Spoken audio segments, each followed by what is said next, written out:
Les hommes sont comme les nombres, redit Napoléon. Ils n'acquièrent de valeur que par leur position. Si vous ne me croyez pas, c'est simple. Il suffit d'écouter attentivement les règles de mon jeu nommé Ars Bellica, qui n'est rien d'autre qu'une simulation des guerres napoléoniennes, qui laisse énormément de place au positionnement et à la coopération entre équipes, et assez peu, je dois le reconnaître, au hasard. Concrètement, le jeu se joue donc en 2 équipes de 1 à 3 joueurs. Comme vous voyez ici, on a les rouges et les noirs contre les jaunes et les bleus, et chacun va jouer simultanément au travers de 4 petites phases. La première phase, c'est la phase de planification, où les gens découvrent qu'ils ont des cartes en main, et ces cartes sont de 2 natures. D'une part, il y a les cartes numérotées, qui vont de 1 à 12, et d'autre part, il y a les cartes ordre, qui permettent de donner des directives aux unités sur le champ de bataille.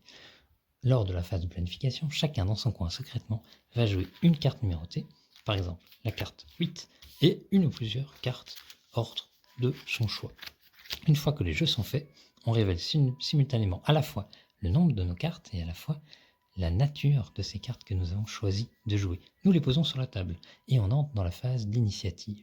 Lors de cette phase, chaque joueur va faire le compte que voici. Il va prendre son numéro d'initiative, c'est-à-dire le numéro indiqué sur cette carte. Il va ajouter le nombre d'ordres qu'il a joué. Ici, il y en a 3. Il va faire la somme. Il arrive donc à 11. Le joueur qui possède la plus petite somme aura l'initiative et jouera après lui le joueur qui possède la deuxième plus petite somme, et ainsi de suite. On entre alors dans la phase d'exécution et on va enfin pouvoir donner les ordres qu'on a planifiés depuis le début. La phase d'exécution, hop, elle commence en supprimant irrévocablement la carte numérotée et en jouant, dans l'ordre de notre choix, les ordres que nous avons planifiés. L'ordre dans lequel nous jouons ces ordres est assez important, car c'est ça qui va déterminer la coordination de nos mouvements et de nos attaques. D'autre part, on doit mettre les cartes dans la défausse, dans l'ordre dans lequel on les a jouées. Et lorsque chacun a joué ses cartes, fait les déplacements sur le champ de bataille correspondant, alors on entre dans la phase d'entretien. Et à ce moment-là, chacun va pouvoir récupérer en main la première carte qui a été mise dans sa défausse, et potentiellement d'autres cartes aussi, s'il possède des unités d'officiers qui aident un petit peu tout le beau monde en termes de logistique. Il les reprend donc dans sa main et on passe au tour suivant.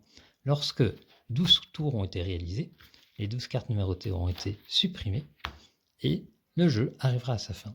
On regardera alors qui a la plus haute valeur de morale qui est donnée par cette piste et dont la valeur va dépendre des conditions au début du scénario. Les points de morale sont perdus à chaque fois qu'une unité est éliminée. Comment savoir si une unité est éliminée? C'est bien simple, chaque unité est représentée par ici un socle de couleurs ainsi que 1 à 3 figurines qui sont collées dessus avec un aimant. Et donc concrètement, quand le socle est de couleur verte, ça veut dire que l'unité a 3 points de vie. Mais si par malheur elle venait à essuyer certaines pertes, elle pourrait passer au socle orange qui représente qu'elle a 2 points de vie, au socle rouge qui représente qu'elle a un seul point de vie.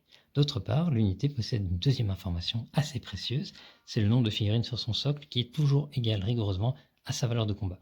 Donc par exemple ici, on a un fantassin de valeur 1, ici on a un fantassin de valeur 2, et dans ce coin-ci, on a une cavalerie de valeur 3 et une cavalerie de valeur 2. Alors lorsqu'un affrontement a lieu, cela se produit lorsque des unités, suite à différents déplacements, se sont trouvées au contact l'une de l'autre, eh bien on va regarder la différence entre les valeurs de combat.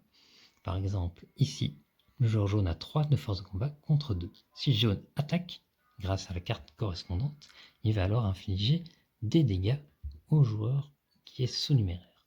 Le nombre de dégâts, on inflige une blessure si la force de combat de l'attaquant est au moins égale à la force de combat du défenseur, et on inflige une blessure supplémentaire pour chaque 2 points de différence. Donc ici, il y a un point de différence, ce qui correspond à une seule blessure, et on change donc le socle qui passe de vert à orange. Jusque-là, c'est bien simple. Mais où intervient la stratégie là-dedans? Eh bien concrètement, il peut arriver des situations dans lesquelles l'adversaire va être entouré.